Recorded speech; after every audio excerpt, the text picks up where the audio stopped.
ইউসাফু মিন আহলিন নার ফায়ামুরু বিহিমুর রাজুলু মিন আহলিল জান্নাহ ফায়াকুলু আর-রাজুলু মিনহুম ইয়া ফুলান আমা তারিফুনি আনা ওয়াহাবতু লাকা ওয়াজুআন ওয়া আনা ওয়াহাবতু লাকা শারবাতান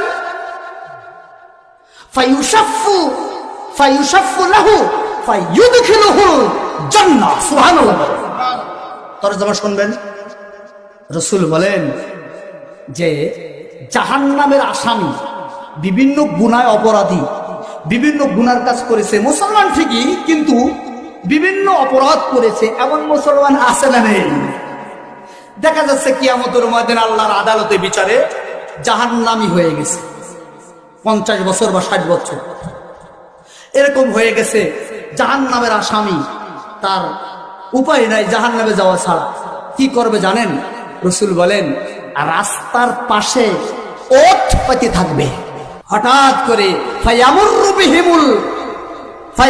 বিহিমুর রাজুলু মিন আহলিল জান্নাহ, ওই সময় জান্নাতীরা রাস্তা দিয়ে যাবে, জান্নাতে চলে যাবে।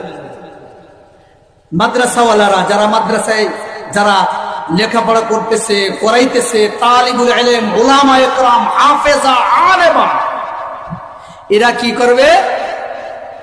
এরা জান্নাতের দিকে চলে যাবে। তখন ওই উৎপত্তি থাকা ওই জাহান্নামের আসামি বলবে আমা তারিফুনি ইয়া ফুলান। রাসূল বলেন ডাকবে, এ ভাই আপনি আমারে চেনেন না? আমা তারিফুনি, আমাকে চিনেন? বলে চিনা তোর লাগে। ওই যে না, ওই যে বাহিরপাড়া খাদিজুল কুবরা মাদ্রাসায়, কওমি মাদ্রাসায় আপনাদের সাথে সম্পর্ক ছিল, মাদ্রাসায় কিছু দান দেন করতাম, যে চা নাস্তা করতাম, আপনাকে চা খাইতাম, মহব্বত ছিল আপনাদের সাথে তো খুব। হ্যাঁ, তখন হ্যাঁ মনে আছে, তো মনে আছে। ভাই আমরা তো ধরা পড়ে গেছি, আপনি একটু আল্লাহর কাছে সুপারিশ করেন, আল্লাহ আপনার সুপারিশ অবশ্যই কবুল করবেন, আপনি তো জান্নাতি। সুবহানাল্লাহ বলেন। আল্লাহরে যায় বলবেন আল্লাহ আপনি আমাকে জান্নাত দিয়েছেন, জান্নাতে অর্ডার দিয়েছেন, সার্টিফিকেট দিয়েছেন, আমি জান্নাতে যাব। তবে একটা সমস্যা, আমার বন্ধু ওই যে মুহিব্বিন আছে, মাদ্রাসাকে মহব্বত করতো, আলেমুল আমাদেরকে মহব্বত করতো, তালিবুল আমাদেরকে মহব্বত করতো। ও আল্লাহ, ওকে জান্নাতে না নিয়ে আমি জান্নাতে যাব না, ওর ব্যাপারে আমার সুপারিশ কবুল করো। আল্লাহ বলেন যাও, তোমার সুপারিশ কবুল, ওকে নিয়েই জান্নাতে চলে দাও। লাভ আছে না লস? মাদ্রাসায় দান বের করার দরকার আছে না নেই? কার জন্য দান করব?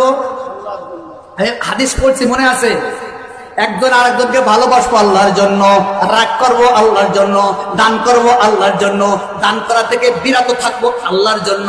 রাসূল বলেন এই 4 কাম যারা করবে ফাকাদ ইসতাকমালাল ঈমান, তার ঈমানটা পরিপূর্ণ হয়ে গেল। পারবে না ইনশাআল্লাহ? দান, সাহাবায়ে ইকরাম কিভাবে দান করেছেন একটা ঘটনা শুনবো আপনাদেরকে। হাদিস শরীফের মধ্যে আসছে, এক যুদ্ধে কাফেরদের পক্ষ থেকে আলটিমেটাম দিয়ে দিছে, আবু জেহেল, উতবা, সাইবা, তারা আলটিমেটাম দিয়ে দিয়েছে, হে মুহাম্মদ এই মাঠে যুদ্ধ হবে, এই যুদ্ধে যারা পরাজিত হবে তাদের দিন ধর্ম থাকবে না, যারা বিজয় লাভ করবে তাদের দিন ধর্ম থাকবে। আলটিমেটাম দিয়ে দিয়েছে কাফেররা। আল্লাহর নবী সাহাবা ইকরামদেরকে নিয়ে বসে গেছেন, ও সাহাবাদের দল, এই ব্যাপার, দিন থাকবে কি থাকবে না একটা ব্যাপার হয়ে পড়ছে, তোমরা কি বলো?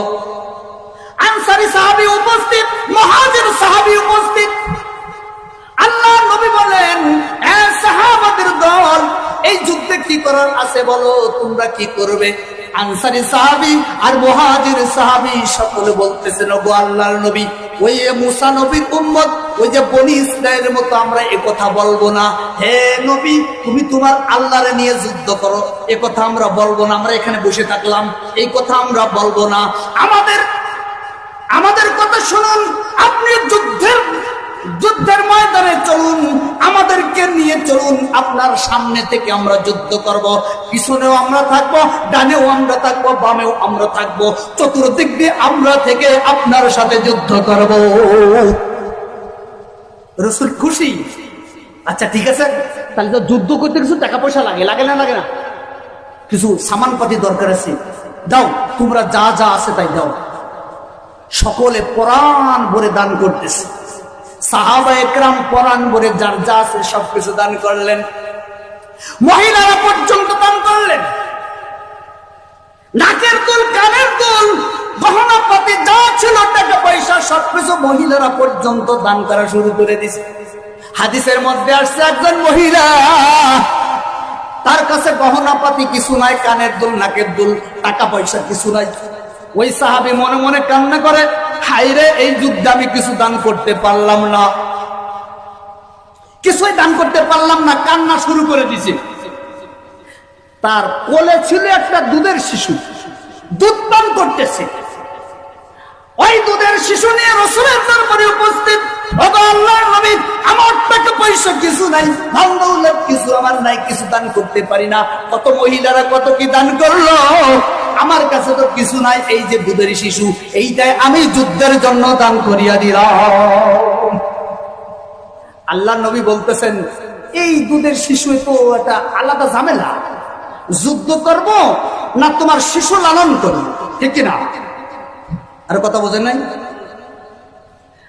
মহিলা তখন বলতেছে, আল্লাহর নবী, আমার দুধের শিশু আপনাকে দিয়েছি লালন করার জন্য নয়, আমার দুধের শিশু আমি আপনাকে দিয়েছি এই জন্য আপনি যুদ্ধের ময়দানে গিয়ে যুদ্ধ করবেন। কাফেরের পক্ষ থেকে যখন তীর ছোড়া হবে আপনার দিকে, কাফেরের পক্ষ থেকে যখন তীর আপনার দিকে আসতে থাকবে, আমার এই দুধের শিশুটা ঢাল স্বরূপ ব্যবহার করবে। এইভাবে কাফেরদের ওই তীরের আঘাতে আমার সন্তান সাজরা হতে হতে আপনার হাতে যেন আমার সন্তান শহীদ